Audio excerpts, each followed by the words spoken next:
we're just asking people here on the Las Vegas Strip, do you support Kamala Harris or Donald Trump? Thank you.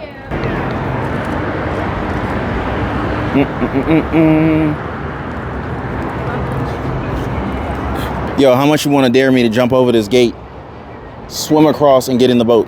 It is 100 degrees right now here in the Las Vegas Strip, and it's crazy. I'm not even sweating. Hello, ladies. How are you? We have a YouTube channel. We're just asking people on the Las Vegas Strip, like, do you support Kamala Harris or Donald Trump? Just a yes or no. To be honest, I don't even. Are we live right now? Oh yeah, we're not live. We'll be editing it later. I so was gonna be like, hey. I mean, if you want to in there, that's cool too. This girl. You know, Trump, Kamala, like anyone. Yes. I mean, Trump is just drama. Okay. I mean, That's what I don't like about him. How about preference? He don't even know like sometimes what he's talking about. So what makes Kamala Harris better than Trump then? And that's cool too. Either way. I've seen her like talk about some stuff, but me, I'm not a big fan of politics, and I try to stay away from it. I feel you. So, too much drama over there. Yeah. That's what we got the Kardashians for, right? See you guys later. Cheers. I eat no for breakfast. I don't hear no. And many times in your life, you're going to hear no. Someone is going to, maybe even many people say to you, oh, it's not your time. Oh, nobody like you has done that before. Oh, they're not ready for you. Oh, and then I love this next one. Oh, that's going to be hard work. Really? I eat no for breakfast. So have I been told many times during my career things from, oh, you're too young, it's not your turn, they're not ready for you, no one like you has done it before. I've heard all of those things many times over the course of my career, but I didn't listen. And I would encourage anyone who's been told that, whatever their gender, to not listen. And to the young leaders here, and I see you, and I'm so proud of you, you never let anybody tell you something can't be done.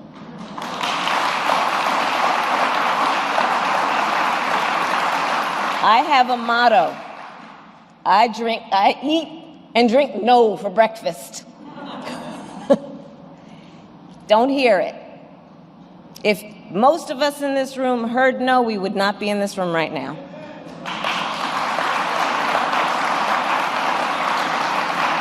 We know it can be done. This makes sense because not only did she eat no for breakfast, it was extremely common for her to say no to a lot of things. Do you want to stop this flow of illegal immigrants into our country? No. Do you want to make life easier for the American people? No. Will you help us if elected as president? No. Will you actually sit down for a tough interview? Hell no. And that's the entire point of who she is. And many people say that she ate a completely different breakfast from the word no, but we're not going to go there. And guys, before we get started, I just want to say thank you so much for hanging out with me. Thank you for hitting the like button and subscribing. Let's get started. Just mere weeks before the 2024 presidential election, and Kamala Harris is still taking on weak interviews. Interviews that don't really get to the core of what Americans want to learn about her. And yet she still expects the American people to vote for her. And yet people probably will still vote for her not knowing what she's going to do. It's mostly going to be a rerun of the things that she said before though. Much like how she keeps saying that she's eating no for breakfast. She was recently on the All in Smoke podcast with former NBA players Stephen Jackson and Matt Barnes. And I'm not kidding guys when I say that Stephen Jackson looked as if he wanted to be unburdened by this interview within the first minute because she's running for president of this country. And the first question was about her husband. And I'm not an expert when it comes to body language, but Jackson was over with this interview before it even started. It also took him 30 minutes just to get to the economy. And by now you would think that Kamala Harris has a different take on it, especially when she's been called out by almost everybody regarding her middle class answer. What is your economic plan moving forward for people who are living paycheck to paycheck and struggling for groceries and rent and homeowners? So look, I grew up, so my sister and I were raised by our mother. We lived for a long time in an apartment on top of a child care center. That child care center was actually owned by a woman who lived 2 doors down from us, Mrs. Shelton, who was, by all of our accounts and feelings, our second mother. She helped raise us. And so she was a small business owner. She was so tempted to say middle class right there. Y'all saw that, right? She visibly stopped herself from saying the exact same thing again and again and again because she knew that the critics would notice and they would eat her up. But it's not like she really changed her answer by that much. She just kind of paraphrased what she's always said about a dozen times throughout this entire campaign. And this podcast also gave birth to another accent of hers. Now, I want you guys to notice how Stephen Jackson reacts to her here. There are people that you know who will be those people if you choose to have them. I am blessed to have an incredible family and incredible friends. My best friend from kindergarten is still one of my best friends. That's crazy. Right? Stacey Johnson. Yeah, that's dope. I love it. We used to go to the clubs and her father Seville. Yeah. And so I think that's part of it, right? Because you do need the support to deal with it. And especially, I mean, people who are active on social media, it's hard It's out tough. there. It's It's tough. tough. It's And you have to find things. Like, I love to cook. I love to cook. Now, I'm not sure if Jackson and Barnes were aware of this cooking prowess of Kamala. And just to remind you guys, she cooks so much food that sometimes needs to wash them in the bathtub. I have a friend who had a Christmas party, Christmas Eve every year, and she asked me to make the greens for a party every year.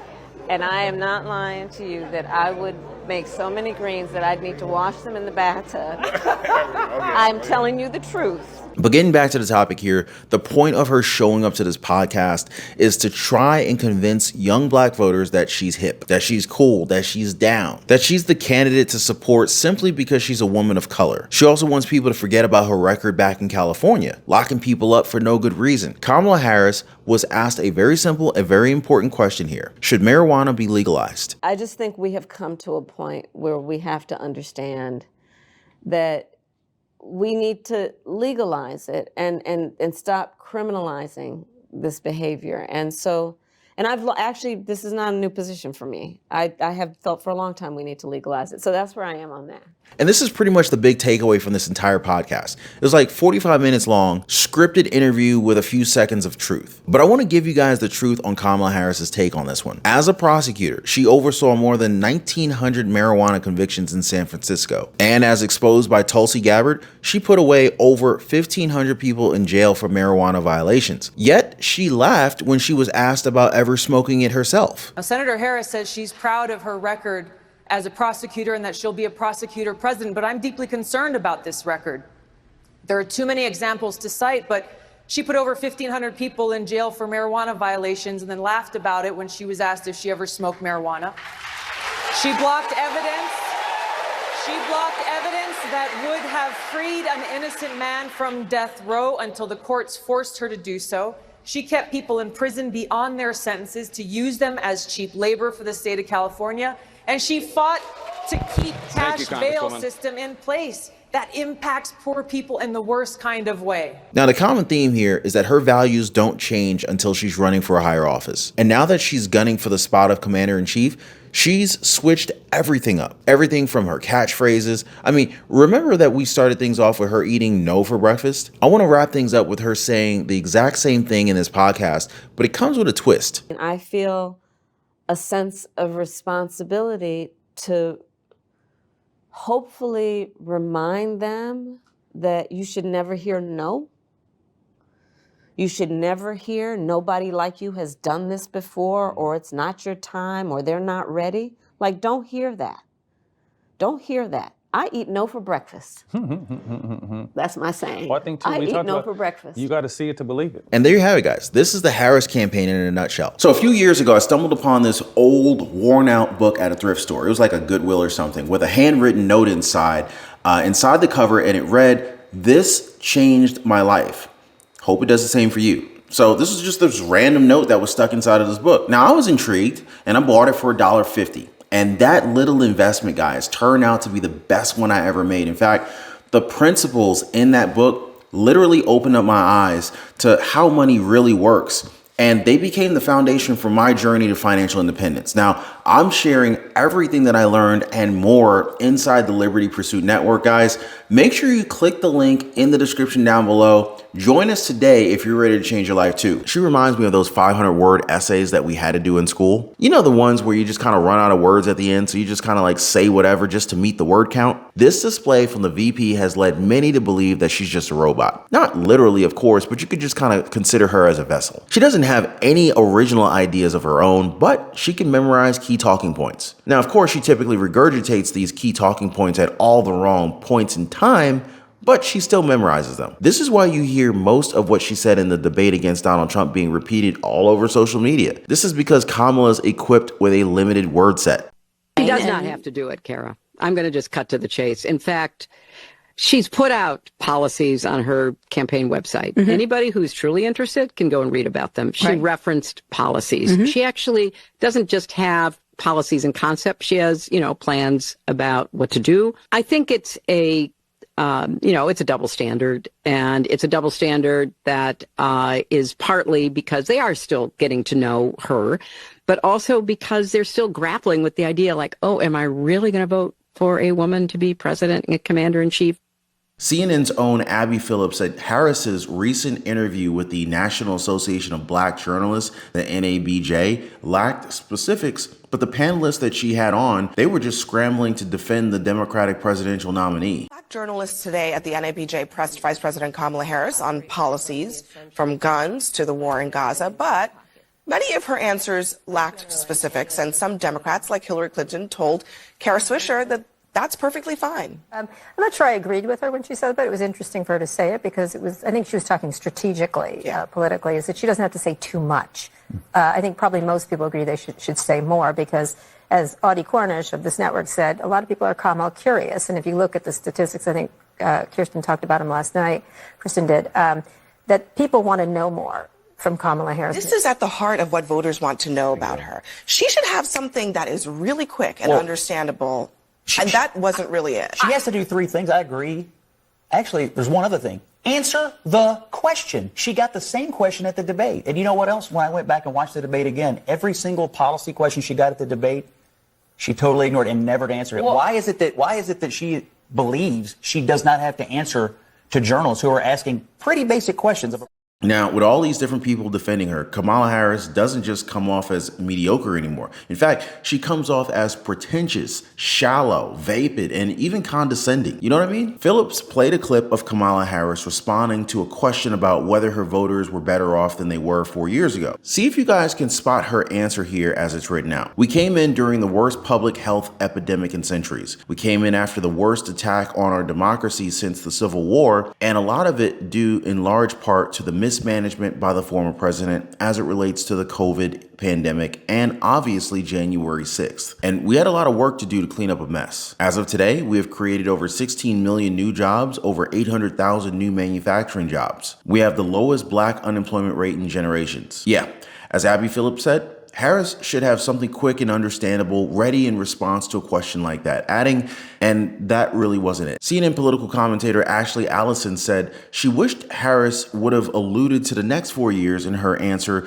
to the question about whether Americans were better off during Donald Trump's presidency. But really the bottom line here, according to CNN political commentator Scott Jennings, was to answer the freaking question. He basically went on to say that every single policy question that Harris got at the debate, she totally ignored it and never answered it. And the question remains, why is it that she believes she does not have to answer to journalists who are asking pretty basic questions of a presidential candidate? Could it be her strategy in all this? Like she's intentionally planning to not answer any questions? This is what CNN political analyst Coleman Hughes said, that what has worked for Kamala Harris is literally to not make headlines, to give vague but presidential sounding answers to questions and allow voters to project the image of who they hope she is onto her. I mean, are these people for real? They're actually encouraging the Democratic presidential nominee to give vague answers to the American people? Really? They acknowledge it, but they're not even going to call her out for it. Then again, Hughes admitted that Harris does tend to get in trouble when she answers off the cuff. She can be a gaffe machine when she's unprepared. Oh, we know about that. Now, following the NABJ interview, Politico reported that Kamala Harris refused to veer off script. The report said that Kamala Harris evaded questions about important issues and did not break much ground or even stray away from her talking points. Seriously, is Kamala Harris even a serious candidate at this point, or just pretty much a talking puppet for the Democratic higher-ups? Kind of makes you wonder, doesn't it? Guys, drop a quick comment, yes or no, down in the comments. Let me know what you guys think. Also, hit the like button. But seriously, guys, we need to get this message out, and each and every single comment and subscription, every like, this will help us do exactly that. Thank you guys so much. So let's get back to it. Now, to really understand what Kamala Harris is trying to hide by evading all these hard questions, we need to just kind of like look at who she is exactly. An undeniable part of what some would argue is the worst administration in US history. Because see guys, despite what the propaganda media would have you believe, it's the economy that is preventing Vice President Kamala Harris from breaking through with the American people. So no matter how much puffed positive coverage the media gives her, she just can't seem to establish a clear lead. Why? Well, one made up word: Bidenomics. More precisely, it's the impact on the economy for which Kamala Harris is partly responsible. I mean, you guys saw the clips. On the rare occasion where Kamala Harris actually allows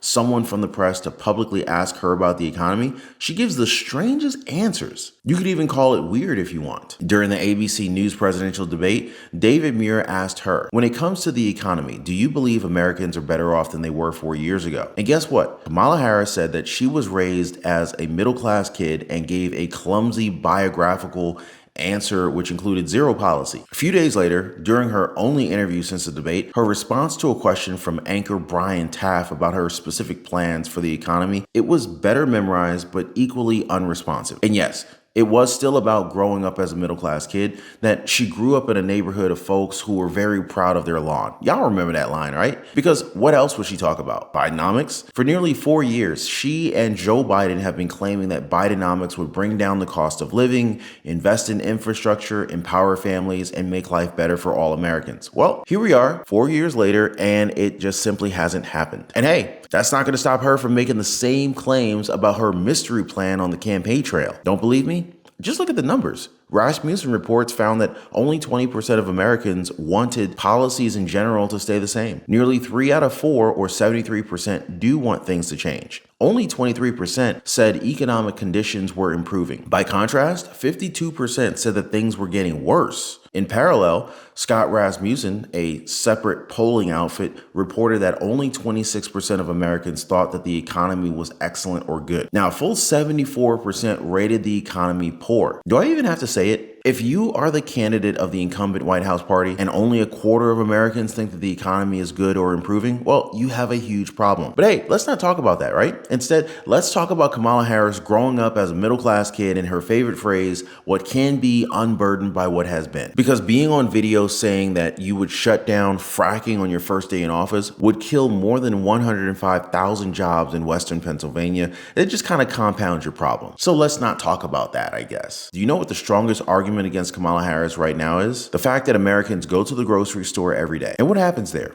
Well, people are reminded every day that the Biden-Harris administration has made everything too expensive. And again, she's the current vice president of the country, arguably the second most powerful person in the United States right now. If she wants change to happen, why not just start now? Or better yet, why couldn't she have started 4 years ago? Well, I doubt that we're really going to get any kind of meaningful answers to this, because it's less than 2 months away from the most important election of our lives, and Kamala Harris is nowhere to be seen. The vice president wants to be a champion of democracy that she's barely speaking to the voters that she's counting on. Since July 21st, she's given only 3 interviews and held 0 press conferences. Now, let's remember, it's the same strategy used in Joe Biden's 2020 campaign. Hide the candidate in the basement and hope correctly that the legacy media will cooperate and go easy on them. I mean, we see the same thing with Democratic VP Tim Walz with just 4 interviews and no press conferences. I mean, it's just unbelievable that their campaign thinks that they can get away with this, but apparently it can. But I guess this approach is necessary for them, especially since Kamala Harris was only placed on the ticket after Joe Biden's senility became way too severe in public for those to camouflage efforts to work any longer. But also the fact that Kamala Harris has a history of flip-flopping on key issues, something that the media often overlooks. Meanwhile, Walz is still notorious for his failure to prevent the largest COVID fraud case in the country. $25 million stolen from funds that were supposed to feed children, not to mention his handling of the Minneapolis riots following George Floyd's death. Now, to compare, the Republican candidate Donald Trump and his running mate J.D. Vance, they've done over 70 interviews and press conferences in the exact same period. J.D. Vance alone has done more than 7 times the combined total of Harris and Walz. Talk about transparency. 70 versus 3? That's a no-brainer. But let's put it this way, guys. I totally get why Harris is avoiding the spotlight. I mean, she oversaw the Biden administration's border disaster as the borders are, allowing millions upon millions of illegal migrants into the country. At least according to Federal Reserve Chair Jerome Powell, has contributed to rising unemployment. Harris, a longtime leftist, has also supported controversial policies from hating Israel and backing sex change surgery for ICE detainees to plenty of other woke madness. I guess her silence this campaign season does say a lot. They're doing their best to make her relatable, to create this persona that she's just like the rest of us, and that she's what we need for the future. But I think they're forgetting that she's been in office for this entire last term, and no amount of pandering or accent changes, fake accents, is going to make Americans forget that. In fact, they're making a mockery of her online. I covered this in a previous video where voters are openly imitating the VP's mannerisms and accents. I also discussed the horrible results that the polls are showing for her, so make sure you guys watch that one right after this. But as always, thank you guys so much for hitting the like button. Thank you for subscribing and sharing this video. I'll see you guys next time.